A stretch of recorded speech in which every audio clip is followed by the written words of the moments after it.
Recording, right, let's start. ठीक है भाई, शुरू करें। बिस्मिल्लाहिर्रहमानिर्रहीम। सो what paper do we have today? May June 2021, paper 2 variant 3। ठीक है, let's start from the first question.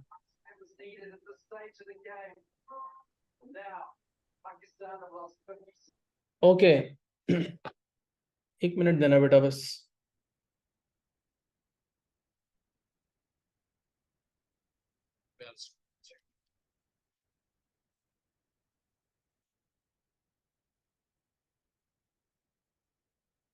All right, so they're saying a property of a vector quantity that is not the property of a scalar quantity is direction.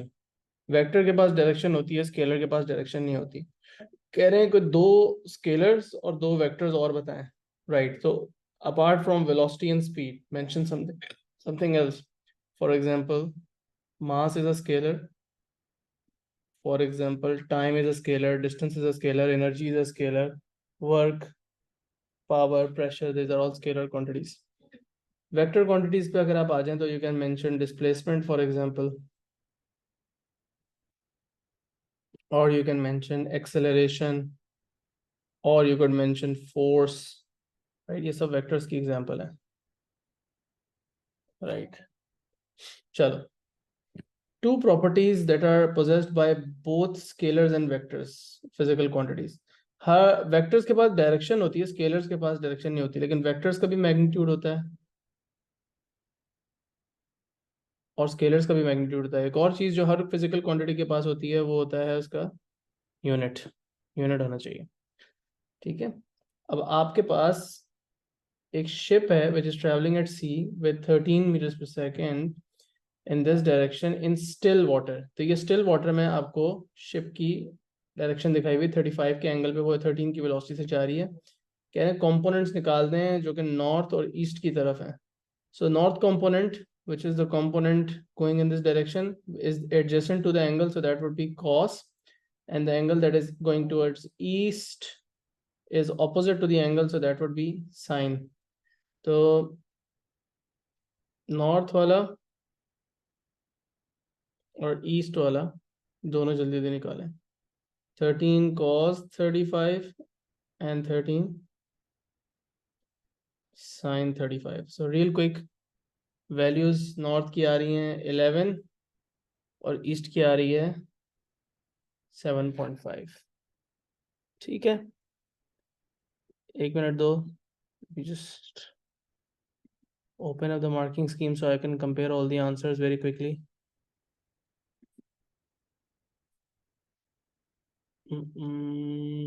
21 paper 2 3, yes,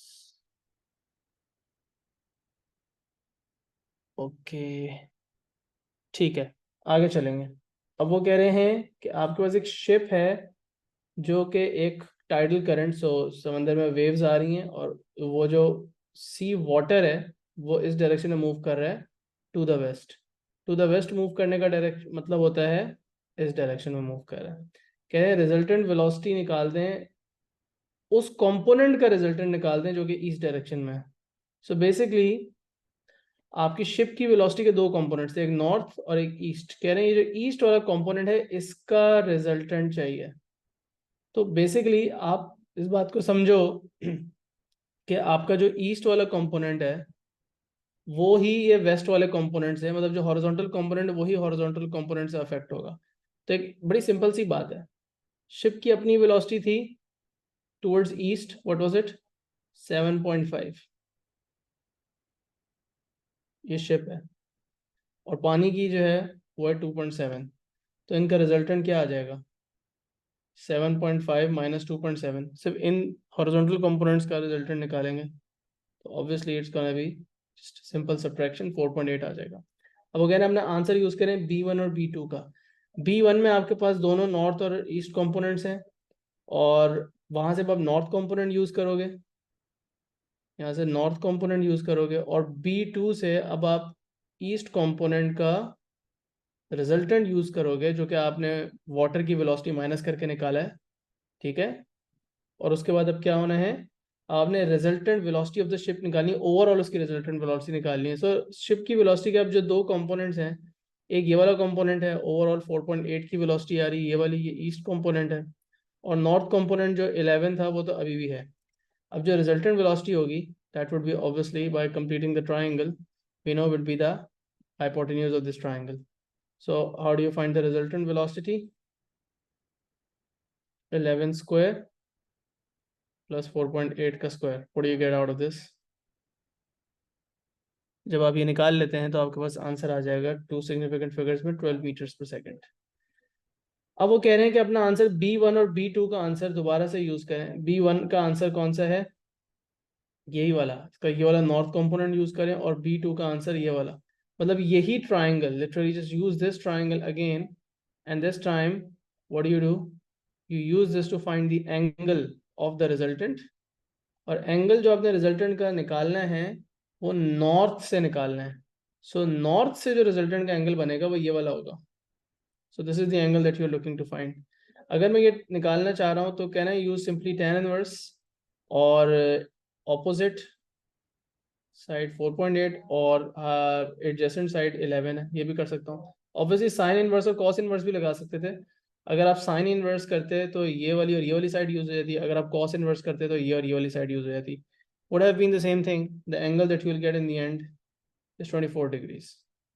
ठीक है, rounding off to two significant figures. तो ये है आपका पहला question पूरा scalars और vectors के बारे में। अब वो कह रहे हैं एक्सेलरेशन को डिफाइन कर दो। So that's you can say rate of change of velocity, but that also means change of velocity per unit time, या आप ये भी लिख सकते हो change of velocity upon fraction डाल के टाइम भी लिख सकते हो, वर्ड इक्वेशन भी लिख सकते हो।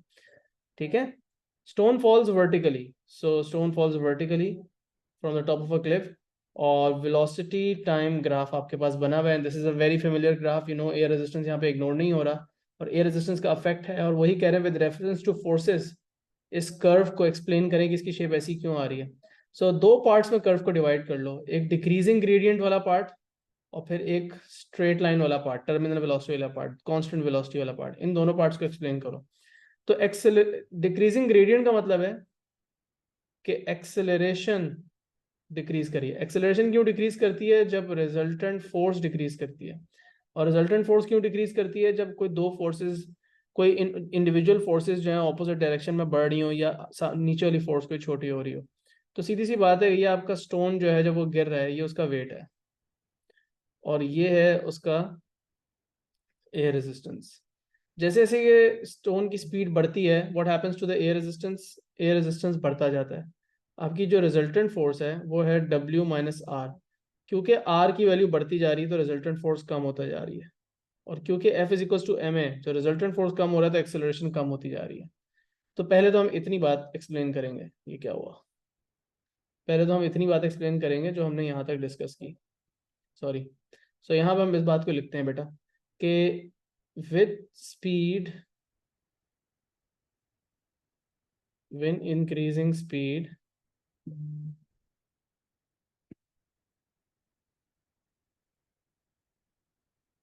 air resistance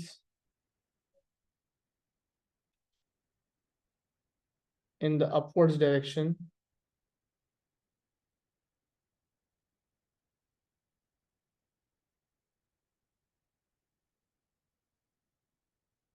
increases। So अब आप बताओगे resultant force and acceleration। resultant force की वजह से साथ साथ ये भी बता दो कि acceleration decreases।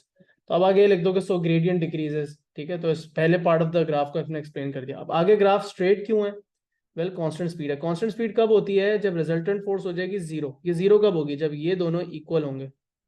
जब ये दोनों इक्वल होंगे तो जाहिर सी बात है माइनस करके ये जीरो आएगा, और जब ये जीरो आएगा तो एक्सेलरेशन जीरो आएगी, और एक्सेलरेशन जीरो आएगी तो ग्रेडियंट भी जीरो होगा। So that's what we need to explain in the second part of the graph. क्या, when air resistance equals wait,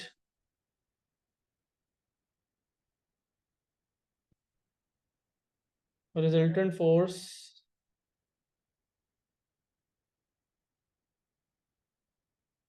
and acceleration is 0 and hence the gradient is 0. All right, so that is your first part. अब वो कह रहे हैं कि इस graph को use करके स्पीड डिटरमिन करो जब फोर्स, रिजल्टेंट फोर्स मेरे स्टोन पे 0 है। रिजल्टेंट फोर्स स्टोन पे कब 0 होगी?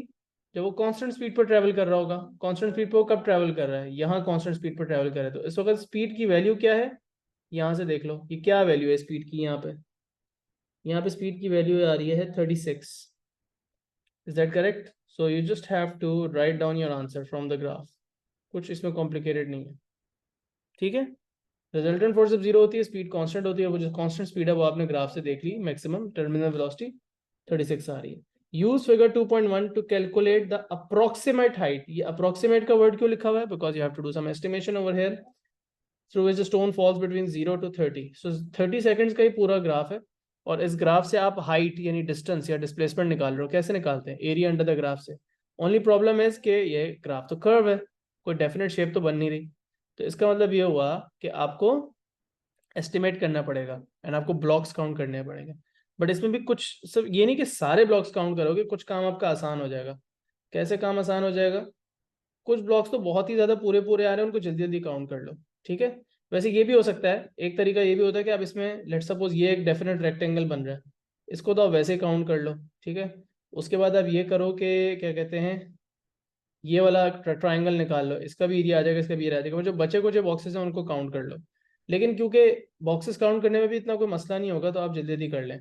अब इसमें तरीका ये है कि आप स्मॉल बॉक्स का और लार्ज बॉक्स का एरिया कैलकुलेट करें। Area of a large box कितना है? बिकॉज पहले तो हम बड़े बड़े जो बॉक्सेस हैं उनको जल्दी से काउंट करेंगे। What is the area of a large box? So large box के एरिया के लिए ग्राफ के स्केल को देखो। व्हेन आई से large box, I am talking about this one. So how many, what is the width of the large box? 2.5। And what is the height of the large box? 5। कोई units change करने की जरूरत है? नहीं। तो 2.5 into 5, मेरे large box का area आ रहा है, व्हाट इज दिस, 2.5 इंटू 5 कितना आ जाएगा? 12.5, ठीक है। सो 12.5 मेरा आ गया मीटर्स। क्योंकि एरिया है और एरिया जो है वो डिस्टेंस को रिप्रेजेंट करता है, तो इसलिए मैंने यहाँ पे लिख लिया कि एक लार्ज बॉक्स जो है वो, वन लार्ज बॉक्स का ये एरिया है। अच्छा, अब स्मॉल बॉक्स का भी मैं एरिया डिटरमिन कर लेता हूँ, जो बिल्कुल स्मॉलेस्ट बॉक्स है मेरा। अब वो जो स्मॉल बॉक्स है, क्योंकि मुझे वो भी काउंट करने पड़ेंगे, तो उनको भी देखना पड़ेगा। तो ये जो मेरा स्मॉल बॉक्स है इतना सा, इसकी विड्थ कितनी है, इसको फिगर आउट करो। So these are total 10 boxes and they represent a difference of 0 से 5। So 5 over 10 gives me 0.5. 0.5 if the is the width of this box. Each box represents 0.5 seconds. And इस box की height कितनी है यहाँ से लेके यहाँ तक? ये है जी 10/10, तो ये 1 की हाइट रिप्रेजेंट कर रहे हैं। तो 0.5 इंटू 1 इस बॉक्स की विड्थ और हाइट है।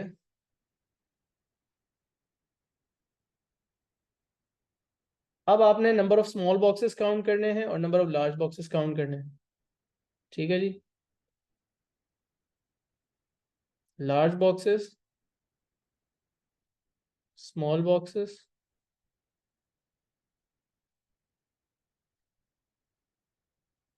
तो ये एरिया की एस्टिमेशन एक ही दफ़ा सीख लो और इसमें मिस्टेक्स आइंदा आपने नहीं करनी है।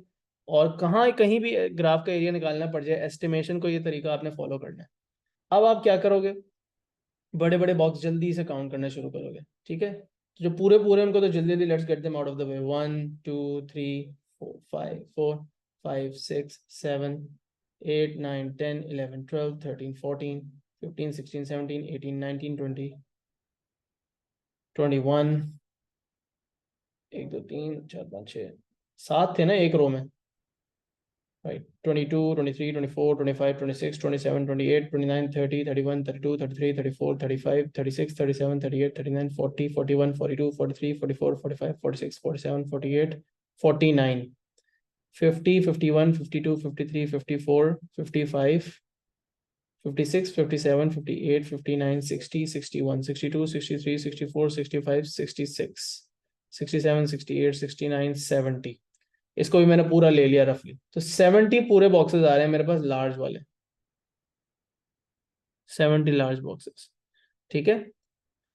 अच्छा, अब स्मॉल बॉक्सेस को काउंट करने के लिए थोड़ी सी जाहिर सी बात है मेहनत करनी पड़ेगी, तो वो अब हम कर लेते हैं, थोड़ी सी ख्वारी करनी पड़ेगी, कोई मसले की बात नहीं है। So let's just count them real quick.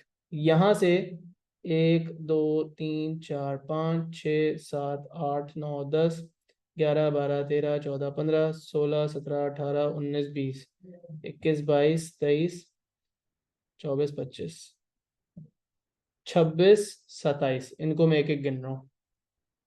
अच्छा, उसके बाद 28 29 30 31 32 33 34 35 36 37 38 39 40 41 42 43 44 45 46 47 48 49 50 58 59 60 61 62 63 64 65 66 67 68 69 70 71 72 73 74 75 76 77 78 79 80 81 82 83 84 85 86 87 88 89 90 91 92 93 94 95 96 97 98 99 100 1 2 3 4 5 6 7 8 9 10 11 12 13 14 15 16 17 18 19 20 21 22 23 24 25 26 27 28 29 30 31 32 33 34 35 36 37 38 39 139 मैंने बड़े छोटे बॉक्सेस काउंट किए हैं। ठीक है। अब जाहिर सी बात है, व्हाट डू यू डू, इसको आप इसके एरिया से मल्टीप्लाई कर दोगे लार्ज बॉक्सेस को, और इसको आप इसके एरिया से मल्टीप्लाई कर दोगे, और फिर टोटल एरिया जो है वो उसको मल्टीप्लाई ऐड कर लोगे। ठीक है। So what do we do, 70 into 12.5 plus 139 into 0.5, मेरा आ रहा है रफली area 944। So I'm getting 944.5. I'm just gonna go 945. I'm just gonna go 945. Marking scheme कहती है कि 950 is the perfect answer, like the best answer. 920 से लेके 980 के बीच में, 920 से 980 के बीच में जो भी स्टूडेंट का आंसर आ रहा है उसके फुल मार्क्स। और अगर किसी का 900 से लेके 9 मतलब क्या कहते हैं 900 से 910 की रेंज में आंसर है, उसको 2 मार्क्स मिलेंगे। और क्या कहते हैं, नहीं नहीं, उसको 1 मार्क मिलेगा। और अगर किसी का 990 से 1000 की रेंज में, तो उसको भी 1 मार्क ही मिलेगा। ठीक है।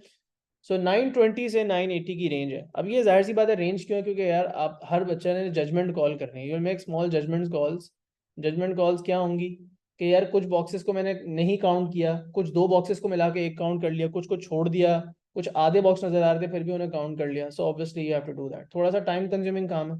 एक और एस्टिमेशन वाला क्वेश्चन क्या आता है इसी तरह के ग्राफ से, they could have asked you कि 10 सेकंड्स पे मुझे एक्सेलरेशन निकाल के दो, तो आप क्या करते, रिमेंबर 10 सेकंड्स पे you will draw a tangent, और उस टेंजेंट का ग्रेडियंट निकाल के आपकी एक्सेलरेशन आएगी। सो जस्ट रिमेंबर दैट, ये भी चीज भूलनी नहीं है। Anyways let's move on. You have to now draw an acceleration time graph for the stone. अब इनिशियल एक्सेलरेशन स्टोन की क्या होगी भाई, इनिशियली उस पर सिर्फ और सिर्फ वेट की फोर्स एक्ट कर रही थी एट टी इक्वल 0। तो जब सिर्फ और सिर्फ वेट की फोर्स एक्ट कर रही होती है तो एक्सेलरेशन होती है जी के बराबर, जो कि होती है 9.8। तो भाई 9.8 का पॉइंट जो है वो मार्क करो। 5 के बाद ये हो जाएगा 7 6 7 8 9, 9.8 तकरीबन यहाँ आ रहा है। तो 0,9.8 से स्टार्ट करेंगे हम, 0,9.8 से स्टार्ट करेंगे यहाँ से, और आपको पता है कि जहां पे जाके ग्राफ फ्लैट हो गया था वहां एक्सेलरेशन 0 हो गई थी, तो रफली कह लो 20 पे। वैसे तो ये वाला पॉइंट भी ले सकते थे, बट इसके बीच में कहीं ना कहीं एक्सेलरेशन जाके 0 हो गई थी क्योंकि ग्रेडियंट 0 हो गया था। सो तकरीबन 20 पे जाके मैं एक्सेलरेशन को, या 20 या 21 पे जाके मैं एक्सेलरेशन को 0 कर दूंगा। चलो 20 पे ही कर देते हैं। अब एक्सेलरेशन यहाँ से यहाँ पे 0 हो गई, इधर से लेके इधर तक एक्सेलरेशन आपकी 0 ही रहेगी। एक मिनट रुको, यहाँ से लेके यहाँ तक तो आपकी एक्सेलरेशन कंफर्म 0 ही रहेगी। यहां से लेके यहां तक आपकी एक्सेलरेशन डिक्रीज कर रही है। Now this actually decreases as a curve. ये एक सिंपल बात है जो सिंपल सी बस इस केस के अंदर याद रख लेना। ऑल्दो एक्सेलरेशन का रेट आपका सिलेबस के अंदर है नहीं क्योंकि वो फोर्स के रेट ऑफ चेंज पर डिपेंड करता है, लेकिन यहाँ बस आप इस तरह का एक डिक्रीजिंग कर्व बना देना। ऑल्दो बस कर्व बनाना लाजमी है। अब आप यूं बनाएं उस पर उनका कोई मसला नहीं, बस स्ट्रेट लाइन मत बनाना। So just draw a curve like this. बस इस तरह का कर्व बना दो और ये आपका परफेक्ट ग्राफ बन गया।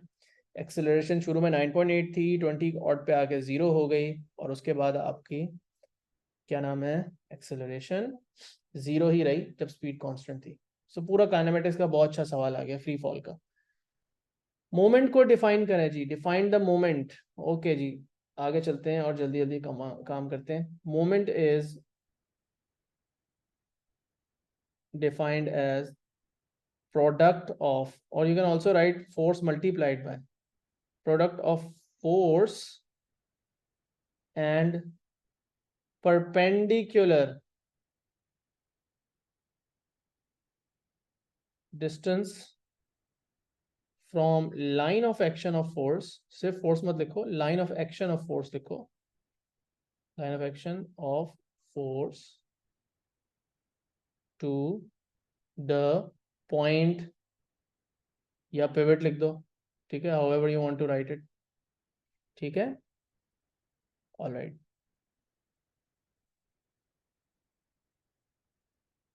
चलें, अब हमारे पास एक टाइप ऑफ बैलेंस है। बैलेंस क्या करता है, मास को मेजर करता है। So balance is use for measuring mass. और वो कह रहे हैं, आप पहले पूरी स्टोरी खुद पढ़ लो। Okay, I will not interrupt, I will just let you read this, I let you read this on your own, because इतनी लंबी स्टोरी लिखी हुई है, मैं सारा एक एक करके बताऊंगा। पहले I want you to just quietly read the question yourself to understand कि वो क्या कह रहे हैं। फिर आगे चलते हैं।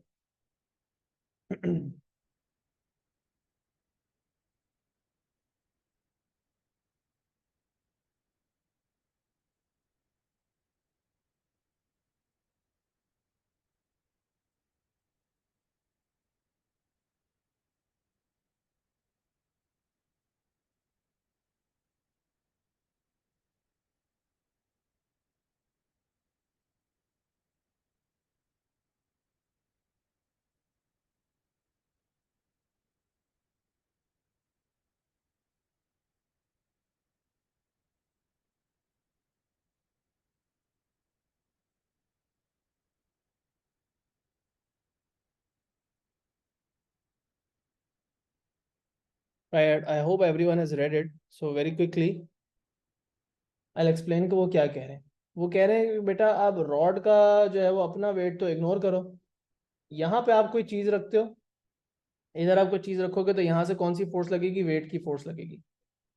यहाँ पे जब आप कोई चीज़ रखोगे तो यहाँ पे कौन सी फोर्स लगेगी, वेट की फोर्स लगेगी। उसकी वजह से ये पुल डाउन होगा, लेकिन उसके रिएक्शन में स्प्रिंग से एक अपवर्ड फोर्स लगेगी। ट्रू, यहाँ से एक फोर्स लगेगी स्प्रिंग की force, let's call that F, और इस फोर्स को हम कह रहे हैं व्हाट, डब्ल्यू। अब इन दोनों फोर्सेस की वजह से अबाउट दिस पिवट क्या क्रिएट होगा, यहाँ से प्रोड्यूस होगा क्लॉकवाइज मोमेंट, यहाँ से होगा एंटी क्लॉकवाइज मोमेंट। जितना ज्यादा यहाँ पे ये फोर्स लगेगी उतना ही ज्यादा यहाँ से भी फोर्स लगेगी, और ये जो है ये रॉड थोड़ा सा ऑब्वियसली ऐसे टेढ़ी हो जाएगी। जैसे अभी ये रॉड इस तरह बनी हुई है, तो मे बी थोड़ी देर बाद this rod might be in a position like this. What has happened over here, ये देखो क्या हुआ, थोड़ा सा रॉड जो है वो टेढ़ी पोजीशन में आ गई, तो उससे क्या होगा कि ये जो पॉइंटर है, दिस पॉइंटर राइट नाउ, ये इनिशियली जब कोई यहाँ पे मास नहीं रखा हुआ था, तो ये पॉइंटर ने कहा कि कितने पे होता है, 86 मीटर्स पे होता है, 86 mm पे होता है। So initially the pointer is at 86 mm। लेकिन उसके बाद ये होता है कि जब ये थोड़ा सा टिल्ट हो जाती है रॉड, तो जितना बड़ा मास रखा जाता है ये पॉइंटर आपका ऊपर की तरफ मूव करता है, the pointer moves up because the whole rod rotates.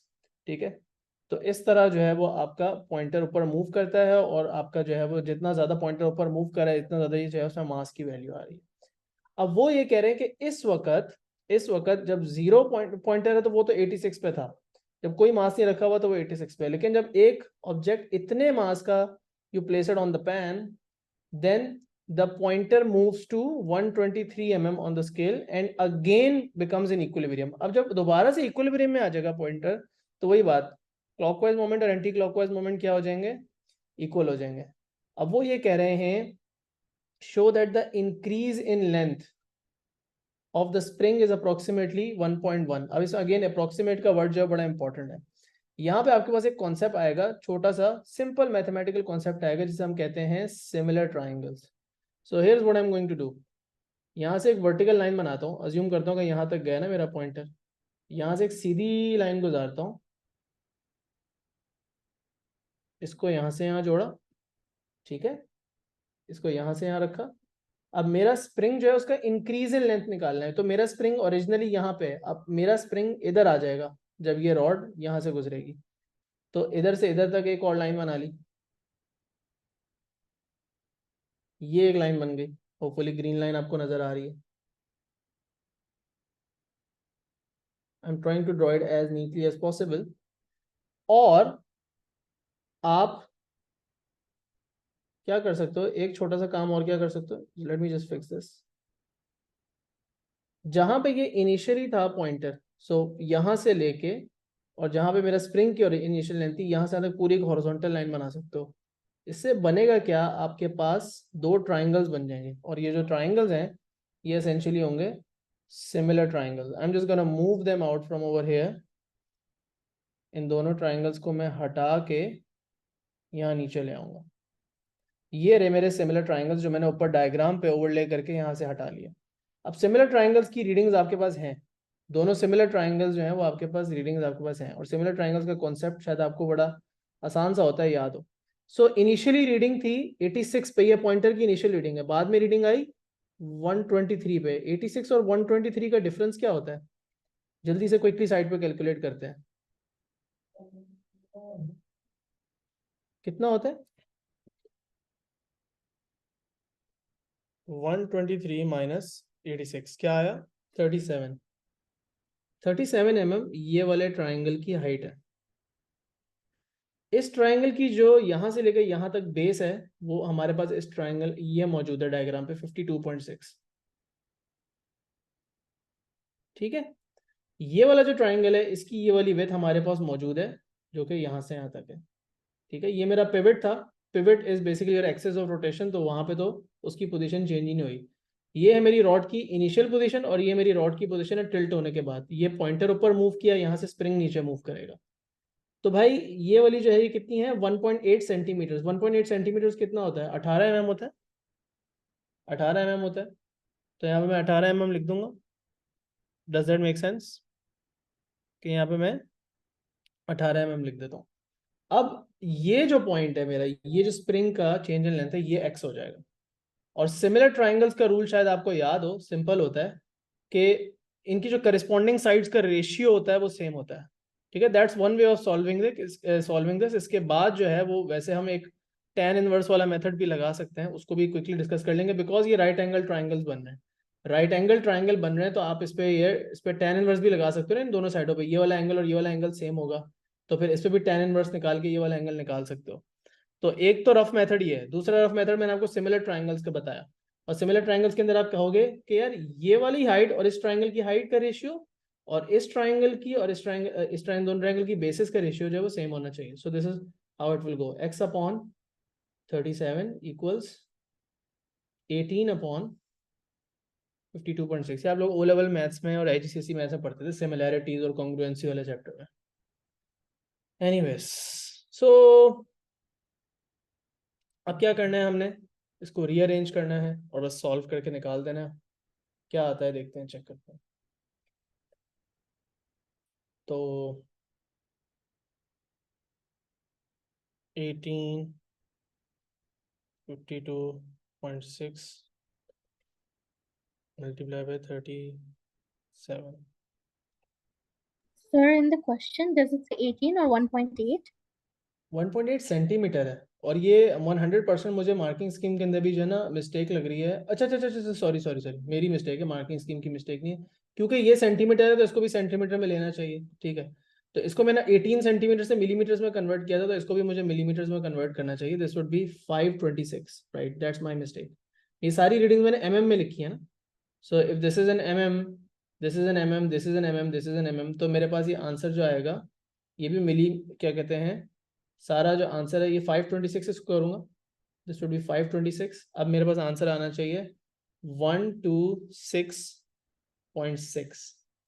ये मेरे पास जो है आई गेस, नहीं नहीं 126.6 नहीं आएगा, एक सेकंड को रीअरेंज करके दोबारा सॉल्व करते हैं। सो 18 डिवाइडेड बाय 526 इनटू 37, अब आ रहा है बिल्कुल 1.266 आ रहा है। 1.266 रफली क्या हुआ टू सिग्निफिकेंट फिगर्स में, क्या 1.3 नहीं हुआ, हो गया 1.3, तो 1.3 मैंने शो कर दिया। बट मेन कॉन्सेप्ट क्या चीज, similar triangles. Again I told you कि एक और तरीका आपके पास क्या है, वो आप खुद अप्लाई करके देख सकते हो। ये वाला थीटा निकालो और ये वाला थीटा उसके ऑब्वियसली बराबर होगा, तो अगर तुम्हें ये वाली साइड पता है ट्राइंगल की तो तुम ये निकाल सकते हो, वेरी स्ट्रेट फॉरवर्ड। तो एस्टिमेशन ही है कि ये जो है वो सारे तरीके फॉलो कर सकते हैं। Anyways, magnitude of the moment about the pivot of the weight of the object about the pivot. तो इस पूरी कहानी को काट के से वेट को pivot about the pivot weight का मोमेंट निकालना है। तो भाई मोमेंट का फॉर्मूला क्या होता है, वेट वाली फोर्स मल्टीप्लाई बाय उसका डिस्टेंस फ्रॉम द पिवट। अब वेट कितना ऑब्जेक्ट का मास देखो 0.472 0.472 इंटू 9.81, ये हो गया वेट। और डिस्टेंस क्या है, डिस्टेंस है 1.8 सेंटीमीटर्स, नहीं नहीं नहीं 6.2 सेंटीमीटर्स, वेट का पिवट से ये डिस्टेंस है। और ये 6.2 सेंटीमीटर्स जो है, क्या इसको कन्वर्ट करना है मीटर्स में, बिल्कुल करना है, क्योंकि न्यूटन मीटर्स में रिक्वायर्ड है। तो ये हो जाएगा 0.062, एम आई करेक्ट, 100 से डिवाइड कर दिया या 10 टू द पावर -2 कर दिया। So you do that and you basically get 0.29 newton metres. Use your answer in B1, तो ऊपर वाले मोमेंट को यूज करें और कैलकुलेट करें increase in tension in the spring. तो जाहिर सी बात है, आपको पता है कि अब जो नया मास आपने ऐड किया उसकी वजह से स्प्रिंग की फोर्स भी प्रोपोर्शनली इंक्रीज करेगी, बट स्प्रिंग की जो फोर्स में इंक्रीज आ रहा है वो मोमेंट के इंक्रीज के बराबर होगा। मतलब बेसिकली आपका जो इक्विलिब्रियम की इक्वेशन है वही लगेगी। इक्विलिब्रियम की इक्वेशन क्या होती है बेटा, इक्विलिब्रियम की इक्वेशन बड़ी स्ट्रेट फॉरवर्ड होती है, और वो इक्वेशन क्या होती है मतलब दो जब मोमेंट्स लग रहे हैं, क्लॉकवाइज मोमेंट जो इसके अबाउट लग रहा है और जो एंटी क्लॉकवाइज मोमेंट इस वाली फोर्स के इसके अबाउट लग रहा है, ये दोनों बस इक्वल होने चाहिए। Sum of clockwise moment should be equal to sum of anti clockwise moments. So वो जो क्लॉकवाइज मोमेंट है वो ये वाला है, और एंटी क्लॉकवाइज मोमेंट की इक्वेशन जो है वो मैं लिख सकता हूँ कि फोर्स ऑफ द स्प्रिंग में जो इंक्रीज आ रहा है मल्टीप्लाइड बाय स्प्रिंग का जो डिस्टेंस है पिवट से वो 1.8 है, लेकिन उसको मैंने जाहिर सी बात है मीटर्स में कन्वर्ट करके लिखना है, तो मैंने कन्वर्ट कर दिया। अब क्या हो जाएगा, रीअरेंज करना है और जो फोर्स में इंक्रीज आ रहा है वो मुझे मिल जाएगा। सो 0.29 and then divided by 0.018 and I get 16 Newton. ठीक है, use your information in B1 and B3 to determine the spring constant. Give a unit with your answer. Spring constant आपको पता है कि क्या होता है, F upon X। तो स्प्रिंग की जो एक्सटेंशन में चेंज आया था और जो फोर्स में चेंज आया था वो दोनों चीजें हमारे पास हैं, 16 और 1.3 mm था ना। If you don't want to convert it, आप इसको बेटा 18 से 1.8 सेंटीमीटर अली, ये है 0.018 सेंटीमीटर को मीटर। अच्छा जी, बात ये हो रही थी कि 16 को 1.3 mm से ही डायरेक्ट डिवाइड कर रहा हूँ, तो मेरा अपना यूनिट जो हो जाएगा वो हो जाएगा न्यूटन पर mm। ऑलराइट, तो पहले से मैं अपना यूनिट रख लूँ, मैं इसको मीटर्स में कन्वर्ट करके न्यूटन पर मीटर में दे सकता हूँ, सेंटीमीटर में कन्वर्ट करके भी दे सकता हूँ, बट एनीवेज हम यहाँ पे जल्दी से निकाल देते हैं। 16 divided by 1.3, what does that give you, 12। 12.3, सो 12 लिख देते हैं टू सिग्निफिकेंट फिगर्स में। मेरे यूनिट डिफरेंट है मार्किंग स्कीम में, न्यूटन पर मीटर में लिखा हुआ है, तो वो 1.2 टाइम्स 10⁴ है, एक ही बात है। प्रिंसिपल ऑफ सुपरपोजिशन, वेव्स का क्वेश्चन आ गया। What is principal of superposition? Well, when two or more waves overlap, and two, you can say or more or you cannot say, मर्जी आपकी, but when two or more waves meet या overlap लिख दो at a point, their resultant displacement is the sum of their individual displacements। इस principal को अगर आप समझते हो सही, तो आप इसे नीचे वाले क्वेश्चन में सही से अप्लाई करोगे। तो मैं यहाँ पे इन वर्ड्स को हाईलाइट कर रहा हूँ। अब आपको वो कह रहे हैं बेटा कि आपके पास क्या है, दो वेव्स हैं, एक की इंटेंसिटी आई है और एक की इंटेंसिटी 4 आई है, और सेम फ्रीक्वेंसी के हैं, वो मिलके एक रिजल्टिंग वेव बनाते हैं। अब ये जो रिजल्टिंग वेव है उसकी मैक्सिमम पॉसिबल इंटेंसिटी निकालते हैं। मैक्सिमम पॉसिबल इंटेंसिटी ऑब्वियसली तब होगी जब कंस्ट्रक्टिव इंटरफेरेंस होगी, मतलब दोनों का क्रेस्ट से क्रेस्ट मीट कर जाएगा। तो क्रेस्ट से क्रेस्ट मीट जब करेगा, तो क्या अब मैं इनकी सिंपली इंटेंसिटी आई और 4 आई को प्लस करके यहाँ पे 5 आई लिख दूं? क्लियरली नॉट, बिकॉज ऊपर क्या लिखा हुआ है, डिस्प्लेसमेंट्स को ऐड किया जाता है, यानी कि मैक्सिमम डिस्प्लेसमेंट जो होता है एम्पलीट्यूड्स को ऐड किया जाता है। अब जिसकी इंटेंसिटी आई है उसको बोल दो उसका एम्पलीट्यूड है ए, लेकिन जिसकी इंटेंसिटी 4 आई है उसका एम्पलीट्यूड क्या होगा? सबसे पहले तो ये बात डिस्कस करनी है, और उससे आपको याद आना चाहिए इंटेंसिटी और एम्पलीट्यूड का relationship. So what is the relationship between intensity and amplitude? You have learn कि इंटेंसिटी एम्पलीट्यूड का स्क्वायर पे डिपेंड करता है, प्रोपोर्शनल होते हैं। मतलब कि मैं ये कह सकता हूँ कि मेरा जो एम्पलीट्यूड है वो इंटेंसिटी के, ये भी कहा जा सकता है कि एम्पलीट्यूड जो है वो इंटेंसिटी के स्क्वायर रूट पे डिपेंड करता है। इसका मतलब ये हुआ कि अगर इंटेंसिटी में 4 का इंक्रीज आ रहा है, सो सेकंड वेव जो है वो दूसरे के मुकाबले में 4 गुना ज्यादा उसकी इंटेंसिटी है, so what does that mean in terms of amplitude? उसका एम्पलीट्यूड 4 का स्क्वायर रूट से बढ़ाओ, स्क्वायर रूट से बढ़ाओ, तो 4 का स्क्वायर रूट होता है 2a, उसका एम्पलीट्यूड होगा। पहली बात तो ये। अब आपने एम्पलीट्यूड्स क्यों निकाले और आप इंटेंसिटीज को क्यों नहीं ऐड कर रहे? Because of the principle of superposition where you are suppose to add their displacements, और you can call it amplitudes. So आप उनके जब एम्पलीट्यूड्स को ऐड करते हो तो आपसे पहले रिजल्टेंट एम्पलीट्यूड निकालते हो। सही है, 16 ही होना चाहिए। नहीं बेटा, मैं इंटेंसिटी से एम्पलीट्यूड निकाल रहा हूँ। अगर मैं एम्पलीट्यूड से इंटेंसिटी निकालता हूँ ना बेटा, इंटेंसिटी से एम्पलीट्यूड निकालता हूँ फिर स्क्वायर करता हूँ, सॉरी, एम्पलीट्यूड से इंटेंसिटी निकालता हूं तो स्क्वायर करता हूं, because intensity is proportional to the square of amplitude, लेकिन amplitude is proportional to the square root of intensity. So इसलिए मुझे यहाँ पे स्क्वायर रूट करना है। ओके, 16 तब होता अगर आपको एम्पलीट्यूड पता होते और दूसरे वाली की आप इंटेंसिटी निकाल रहे होते। समझ में आ रही बात? तब रिजल्टिंग एम्पलीट्यूड जब मैं निकालता हूँ तो वो a प्लस 2a, प्लस क्यों करना है? क्योंकि मैक्सिमम पॉसिबल निकालना है, तो 3a आ गया आपका रिजल्टिंग एम्पलीट्यूड। अब पहली वाली वेव से, वेव नंबर 1 से या वेव नंबर 2 से अपनी वेव नंबर 3 जो कि रिजल्टिंग वेव है उसको कंपेयर कर लो। इसको आप कह दो मेरी वेव नंबर 1 है, ये 2 है, और ये वेव नंबर 3 है। अब इनका आपने कंपैरिजन करना है, तो आप बेशक पहली वेव से तीसरी वेव का कंपैरिजन कर लो। वही रिलेशनशिप बनता है कि भाई आपने क्या पढ़ा हुआ है, I1/I2 is equal to A1/A2 का होल स्क्वायर। ये रिलेशनशिप पढ़ा हुआ है ना, ये इसी रिलेशनशिप से ही बनाते हैं ना हम ये फॉर्मूला। तो यहाँ पर आप बात करोगे, okay if that is the case then I should say कि पहली वाली वेव जो है अगर उसका इंटेंसिटी आई है, तो दूसरी वाली वेव की इंटेंसिटी, सॉरी तीसरी वाली वेव की इंटेंसिटी या दूसरी वेव की 3 लिख देते हैं यार यहाँ पे, क्योंकि हम पहली और तीसरी वेव को कंपेयर कर रहे हैं ना। So let's just call it 3 ताकि एवरीथिंग लुक्स कोहेरेंट, राइट। तो पहली वाली वेव की इंटेंसिटी आई है, दूसरी वाली वेव की इंटेंसिटी क्या है यही तो मुझे बतानी है, तो उसको I2 अननोन रखा। पहली वाली वेव का एम्पलीट्यूड क्या है, a, तीसरी वाली वेव का एम्पलीट्यूड क्या है, 3a, and obviously I have to take the square of this. So when I rearrange and make I3 my subject, I basically get 9i। मेरे पास आंसर आ रहा है 9i, 9 गुना ज्यादा। सिंपल सी बात है, अगर एम्पलीट्यूड a है इंटेंसिटी आई है, amplitude 2a है, इंटेंसिटी 4i है, और एम्पलीट्यूड 3a है तो इंटेंसिटी 9i है। इसके लिए आपको ये वर्किंग करने की जरूरत नहीं, you can actually directly write down the answer as well, it's pretty common sense. 9i will be your final answer. 9 आपने लिखना है, आई उन्होंने पहले से लिखा हुआ है, so you don't need to write I. So hopefully ये बात क्लियर है।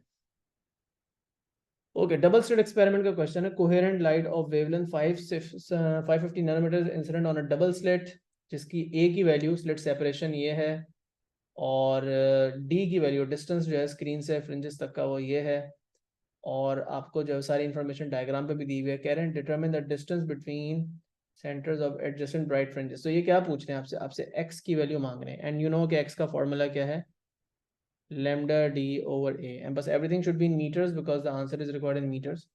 So 550 times 10 to the power minus 9, d is simply 1.2, and a is 0.35 millimeters, so times 10 to the power minus 3, and all you got to do is rearrange and you'll get 1.9 times 10 to the power minus 3. ये है हर bright fringe adjacent, जितनी भी bright fringes हैं उनके बीच में distance. अब वो कह रहे हैं कि 550 नैनोमीटर की लाइट को रिप्लेस कर दिया,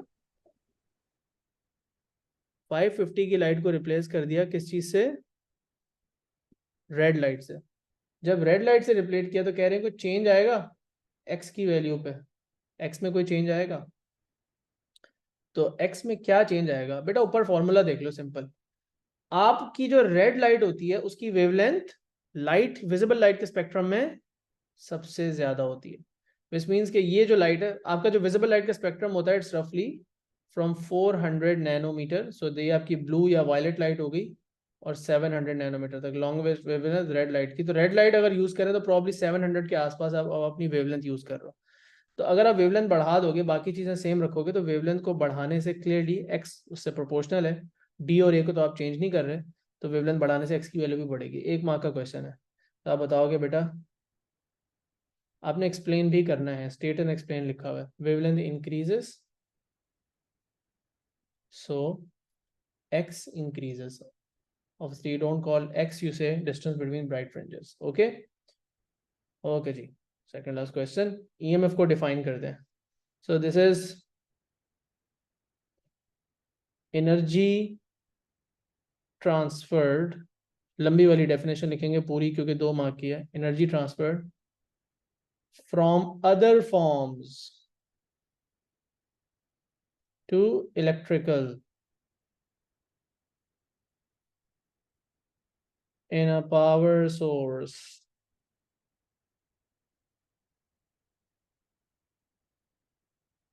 to drive a unit charge। Unit charge का जो वर्ड है ना, इसके लिए पूरा अलग से 1 मार्क है इसका।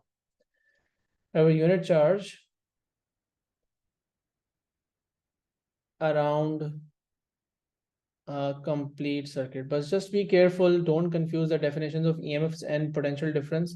You should know the clear difference between them, और दोनों की सही सही डेफिनेशन याद होनी चाहिए। इंटरनल लास्ट क्वेश्चन का आंसर दिखाना एक मिनट।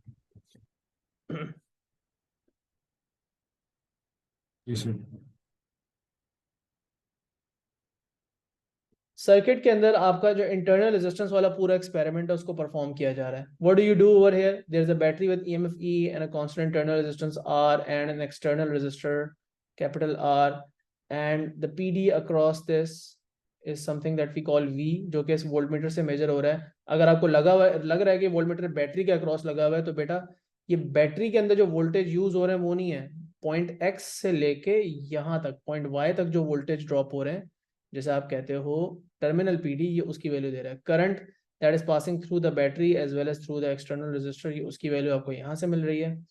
ऑलराइट, और वो क्या करते हैं कि इसकी वैल्यू, इस एक्सटर्नल रेजिस्टर की, वेरिएबल रेजिस्टर की वैल्यूज को चेंज करते हैं, जिससे ऑब्वियसली करंट की वैल्यू चेंज होती है, और करंट की वैल्यू चेंज होती है तो टर्मिनल PD की वैल्यू चेंज होती है, और टर्मिनल PD और करंट की वैल्यू को प्लॉट कर दिया जाता है इस ग्राफ पे।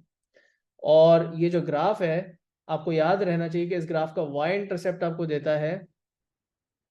In fact let me just show you the equation first. Equation ये होती है, terminal PD V is what? Minus IR loss volts plus EMF। ये मैं रीअरेंज्ड फॉर्म में ही लिख रहा हूँ ऑलरेडी। आपको पता है E माइनस आई आर लिखते हैं हम, EMF माइनस लॉस्ट वोल्ट्स, बस हमने E minus I R plus lost volt लिख दिया। And if you compare this with y is equals to mx plus c, so you can clearly see कि आपका जो y इंटरसेप्ट है वो आपको EMF देता है, जो आपका ग्रेडियंट है वो आपको आई की वैल्यू नहीं देता, आई तो एक्स एक्सिस पे प्लॉट हुआ है, ग्रेडियंट आपको इंटरनल रेजिस्टेंस की वैल्यू देता है। ठीक है, तो ये और एक्स इंटरसेप्ट जो है वो आपको मैक्सिमम करंट की वैल्यू दे देगा कि करंट मैक्सिमम बैटरी से कितना निकल सकता है। इसको यहाँ पे खींच के जाओगे तो आपको EMF की वैल्यू मिल जाएगी।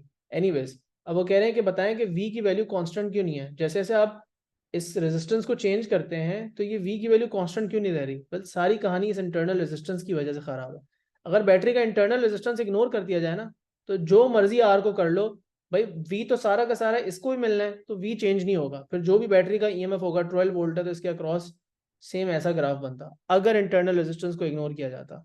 देखो इस ग्राफ का जो ग्रेडियंट है वो क्या है, इंटरनल रेजिस्टेंस। अगर इंटरनल रेजिस्टेंस ही जीरो हो जाएगा तो ग्रेडियंट क्या हो जाएगा, जीरो। और जीरो ग्रेडियंट वाला ग्राफ दिखने में कैसा होता है, ऐसा होता है। तो पूरा ग्राफ EMF की वैल्यू के बराबर आ रहा होता, करंट की वैल्यू चेंज होने से कोई फर्क नहीं पड़ता।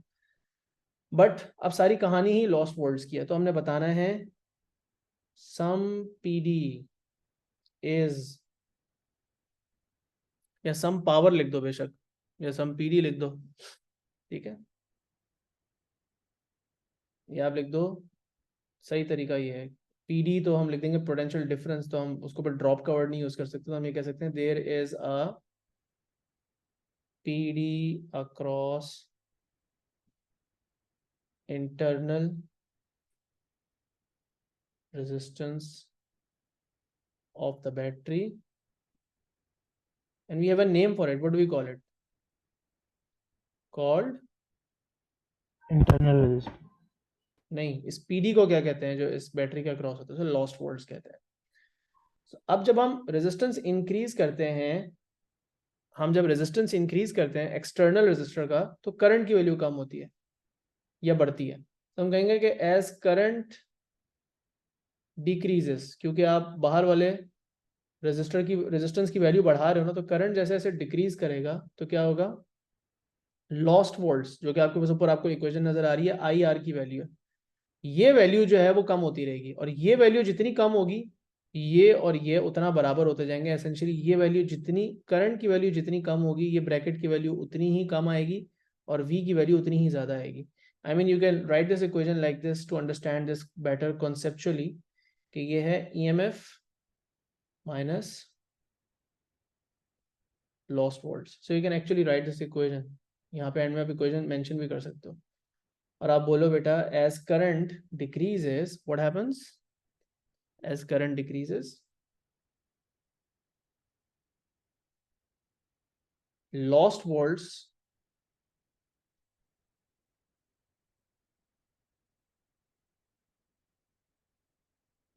डिक्रीज। और लॉस्ट वोल्ट्स अगर डिक्रीज करेंगे तो फिर टर्मिनल PD क्या होगा,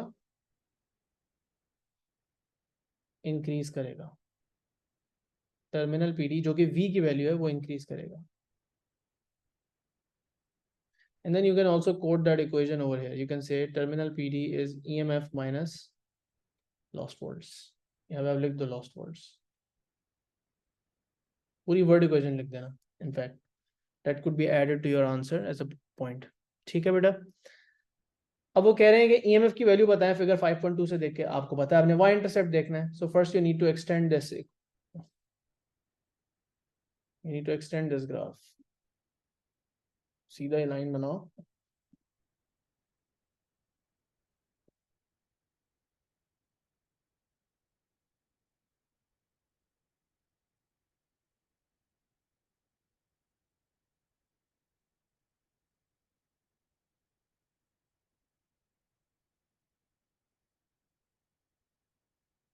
राइट, तो भाई y इंटरसेप्ट जो मेरे हिसाब से आ रहा है वो ये आ रहा है। अब ये वैल्यू क्या है, ये 6 है, ये 7 है, 7.2 7.4, 7.4 हमारा EMF हो जाएगा।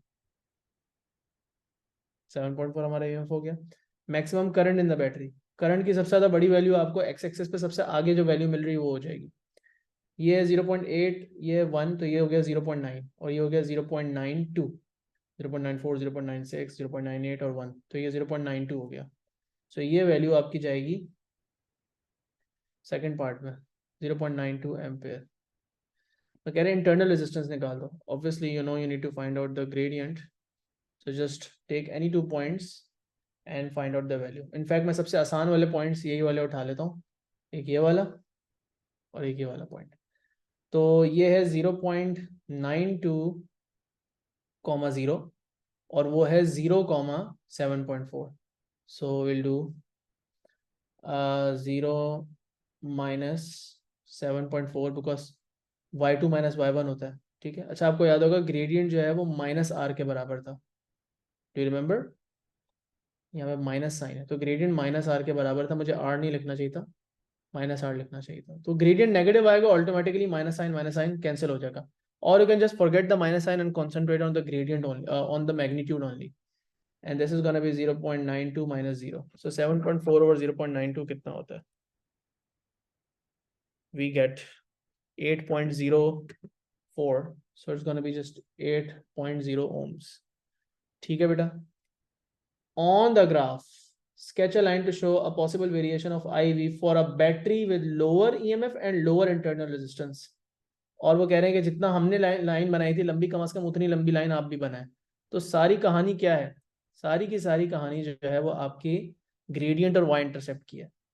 भाई अगर इंटरनल रेजिस्टेंस भी कम है, इंटरनल रेजिस्टेंस कम है तो ग्रेडियंट लेस स्टीप, और अगर ईएमएफ भी कम है तो इसका मतलब वाई इंटरसेप्ट भी कम, मतलब पूरा का पूरा ग्राफ उसके नीचे ही एग्जिस्ट करेगा।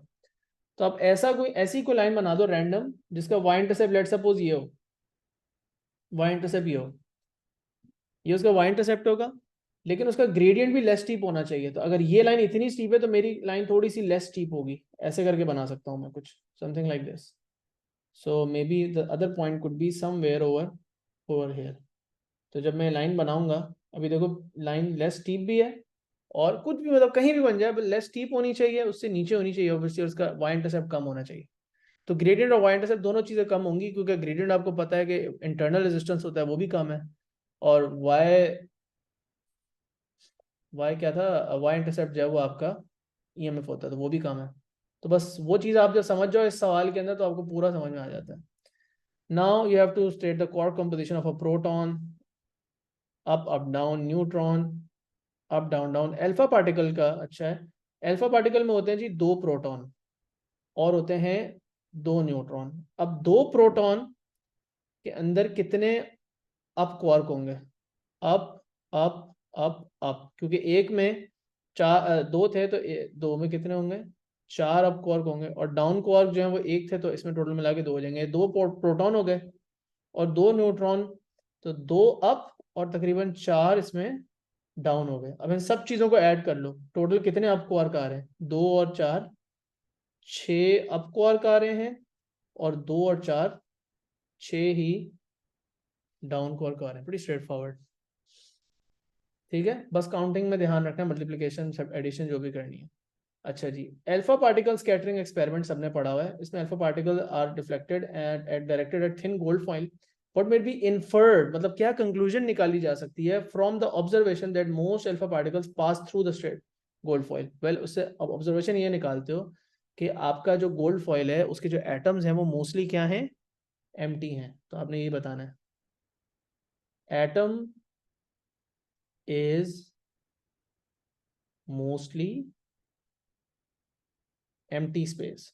जब गोल्ड फॉइल के अंदर से अल्फा पार्टिकल्स पास किए जाते हैं तो वो बगैर किसी इंटरेक्शन के सारे बीच में से निकल जाते हैं मोस्टली, और some alpha particles pass are scattered through angles greater than 90 degree. पहली बात तो ये कि इसका मतलब है रिपल्जन हो रही है।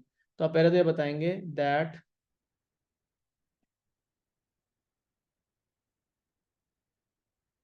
There is a positively charged center, positively charged center, जिसको हम न्यूक्लियस कहते हैं, इन दी एटम, जिसकी वजह से रिपल्जन हो रही है। और आप ये बताएंगे कि इसके अंदर सारा का सारा मास जो है ना वो मेरे एटम का एग्जिस्ट करता है, मेजॉरिटी मास। तभी इतना बड़ा मोमेंटम का चेंज आ रहा है कि आपका पार्टिकल जाके अल्फा पार्टिकल रिबाउंड होके इधर आ जाए, मतलब रिबाउंड एज इन रिपल्जन की वजह से आ रहा है, लेकिन ज्यादा मास होगा तभी इतना बड़ा चेंज ऑफ मोमेंटम होगा ना। अगर हल्का फुल्का मास होता है, हल्का फुल्का, तो वो इस तरह भी जा सकता था, लेकिन वो बहुत जब करीब जाता है, हेड ऑन कोलाइड करता है, तो फिर यूं चला जाता है। सो इट शोज के एटम का सारा मास जो है वो मेरे न्यूक्लियस के अंदर ही है, 99.99% मास, और इलेक्ट्रॉन्स जो है वो थोड़ा सा मास कैरी करते हैं। सो दिस शोज, और ये भी पता चल रहा है कि and this nucleus contains majority of atoms mass। बेटे जो लास्ट पार्ट है वो इलेक्ट्रिक फील्ड का है। इलेक्ट्रिक फील्ड का टॉपिक जो है ना वो आपके सिलेबस से निकल गया, तो इसलिए हम अभी इसके अंदर नहीं जा रहे। ये अब A2 के अंदर आप जो इस टाइप के क्वेश्चंस करोगे, ठीक है। चलें जी, that would be it, paper ख़त्म हो गया। इंशाल्लाह will see you in the next class. अल्लाह हाफिज़।